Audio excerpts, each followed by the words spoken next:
was insane. I have read every single comment on the last episode, and I have picked my 25 comments or so that are very nicely made.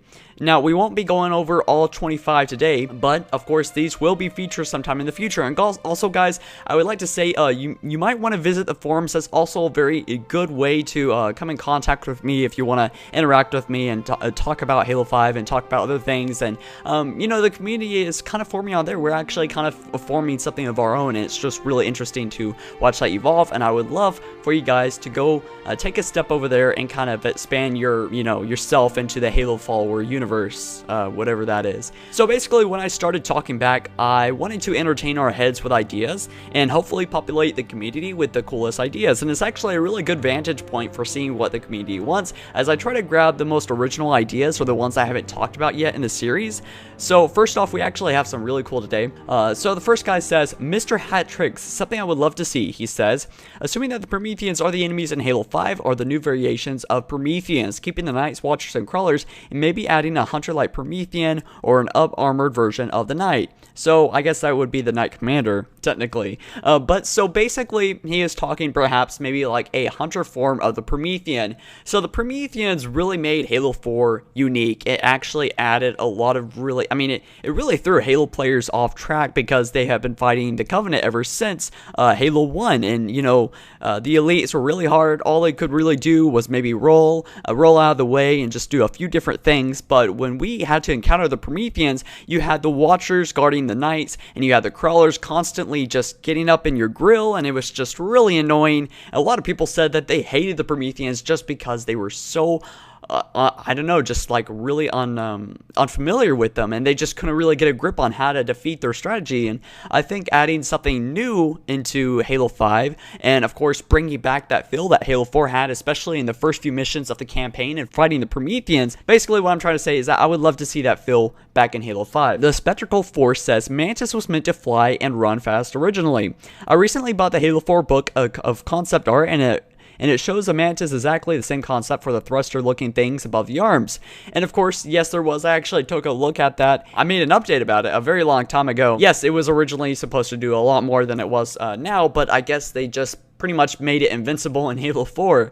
So I think they really should tune down the Mantis a little bit, but maybe add some other things that also make it, you know, different from the other vehicles, because I mean the Mantis maybe behave a little bit different gameplay, maybe not be so strong, but be more tactical and more strategic in its design. So perhaps you could fly really fast, but you're really weak, and maybe they could make multiple different kinds of Mantises. That would be really neat. So Ruler Sonic News says, I think Halo 5 should have, number 1, bring back dual SMGs or guns. Number 2, bring back the Halo 3 rank system. Number 3, make it more challenging to earn something. Example, Halo Reach inclement weather. That was really hard to get, by the way. Number 4, rewarding campaigns, he says. Number 5, cool looking armor. And number 6, new animations like assassinations, hijacking vehicles.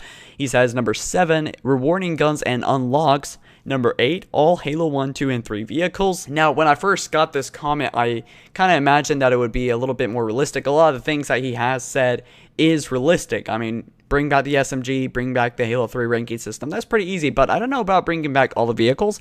Perhaps just like our fan favorites, like the Chopper and maybe the Spectre.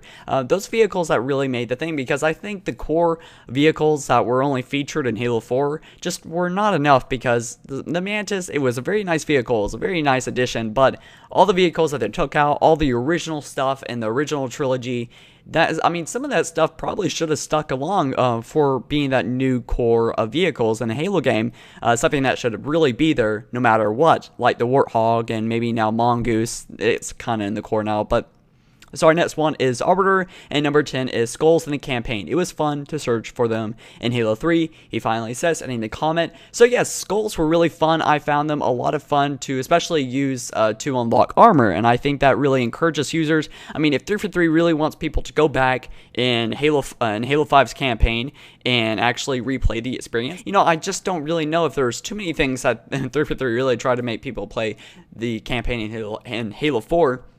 But if they actually do want people to go back and play the campaign and actually be interacting with the game longer, then I think adding skulls, especially armor that looks really nice, I think that would be a very unique way on tackling that kind of goal. This guy says, is it just me or do fans demand too much? So a lot of the comments I started reviewing early in the series, I decided, I'm not going to review comments that are just out of this world, because I was getting comments like space battles.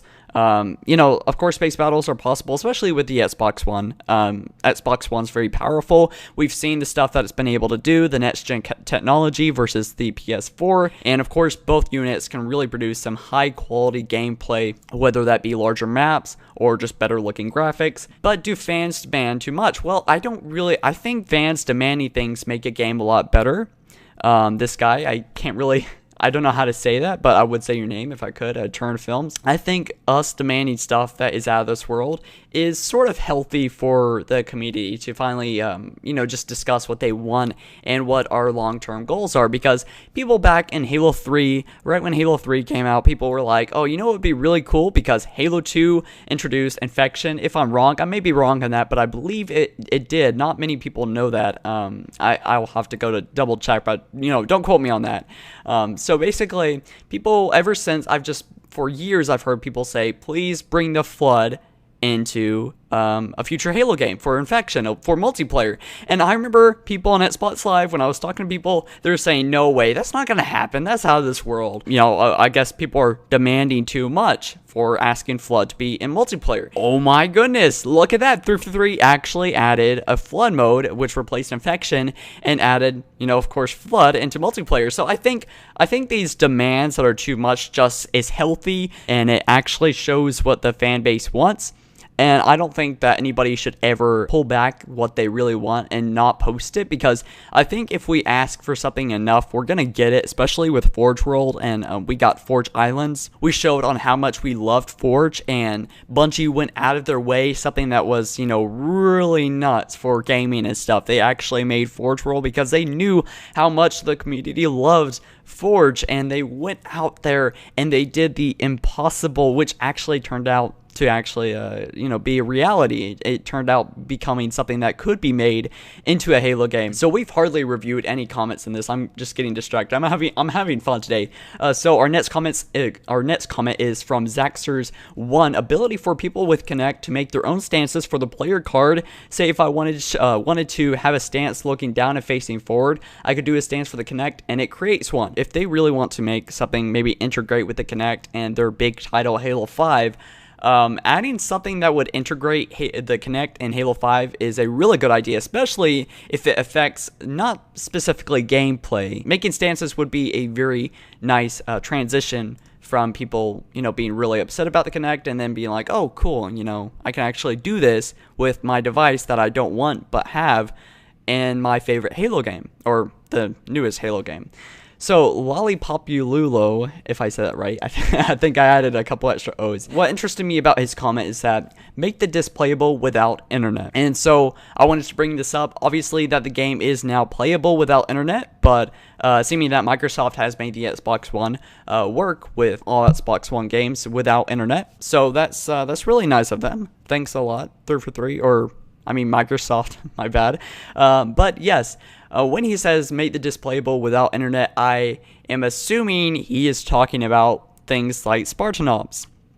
As far as I believe that you cannot play Spartan Ops without internet. We were basically promised Firefight and Halo Reach. When I picked up Halo Reach, I looked at it and I said, okay, so I get to play Forge campaign, multiplayer, and Firefight in this. Well, when I pick up Halo 4, I say, oh, okay, I get to play Spartan Ops campaign, multiplayer, and Forge. However, when I pick up the game, I actually think I'm getting the content, right? Well, I guess Spartan Ops is a little bit different, but I think once you download the mission, you should actually be able to play it. And I think everybody would agree with me here. So, moving on. So Half Pint 914 says, a quick idea I had was that what if you could crack the Spartan's visor? Maybe in multiple headshots when you die, who knows, maybe a badge for it. So when people get killing frenzies and running rights, they might be weakening and vulnerable because of a crack. So I don't know about actually making the multiplayer weaker, but it would be really nice if you were like about to die, or if you like pretty much got right there, right before you died, your screen would crack, and you would basically be punished with you would be punished with that annoying crack on your screen until you die, or maybe find some way to heal, maybe after like 2 minutes after your incident of almost dying. So that's kind of an interesting way, maybe on just a certain mode, or maybe you could turn it on custom games for some really cool gameplay. A good way to integrate the cracked visor thing to multiplayer. Master Chief having the cracked thing, it would also add another connection point from the campaign to multiplayer. So we also have another comment here. Sean Mason says, what I want is, number 1, must have all 3 types of firefight. First, Covenant. Second, Flood. Third, everything which appears in the campaign. Ugh, I don't know about that. Number 2, Forge World, which has hundreds of places to build and explore. Number 3, a campaign, which is unlike that we've ever seen. Number 4, the return of the Didact and Mendicant Bias and the Flood and the Arbiter. Number 5, bring back suppressed SMG and Magnum, Grenade Launcher, Mauler, Halo 1 and Halo 1 to Halo 3, like sounds for vehicles and music. 6, to have all armor from Halo 3 and Reach. And so our next comment says, Clone Army 222. He says, number 1, Unlimited Forge. Bring back. Number 2 is bring back, improve, and redesign the Spartan armors from Halo 3. And so they've already done that. I think 343 has already learned a lot of the mistakes that they have made. At RTX, they have just announced the bundle, the Champions bundle, which basically has a bunch of pieces from, the Mark 5, or one of the Mark armor, I don't exactly remember. Basically, 343, I think they have acknowledged a lot of the mistakes that they have made. I'm not completely sure about the vehicle packs idea. They said they have no ideas for vehicle packs, which is a little bit depressing, but, And so our next comment says, approved Joey117 says, guys, this is a new Halo game exclusive or the Xbox One. This means that this could have bigger maps with more people, which includes more forgeability and the newer game types, which could fit in these bigger maps. Fit for these bigger maps. Take Conquest from Battlefield, for example. We need bigger maps with newer vehicles, big and small, including the almighty Scarab. Maybe. So I think a lot of people aren't really thinking about this. Is that this is a new generation, guys. This is not just a new generation for the Xbox or Microsoft. I mean, this is a new generation for 343. Of course, they're relatively new, so, whatever. But this is a new generation for Halo, and I think a lot of people haven't really thought about that when they heard Halo 5 or Halo Xbox One a month ago, because when that stuff came up, I mean, we were like, oh, cool, another Halo. But I think it's going to be a lot more than that. I think this is going to be a big Halo, because I think 343 has realized a lot of mistakes. Frank O'Connor has already talked about doing better next time. They understand the team's weaknesses, their abilities, and everything else. They have understood each other, and I think Halo 5 is going to be a very interesting game, whether it's just a really good game or a Halo game or maybe a mix of the both. But whatever the case is, I'm excited for it. I can't wait for it, and definitely, guys, this has been Chris on Halo 5 Follower, but I have a special question for you. What are the top 3 things you want to see in Halo 5 for a future special video? It's very important that I get as much feedback in this survey as possible. If you could just throw your comments down below, and it's very important that you post your comments below, because I will be using this data for a very interesting video that I hope that many people will see. Of course, if you have any ideas for Halo 5, any top 3 things you want in Halo 5, go ahead and throw that comment down below. This has been Chris on Halo 5 Follower. Like this video up if you have enjoyed, and only if you have, and peace out.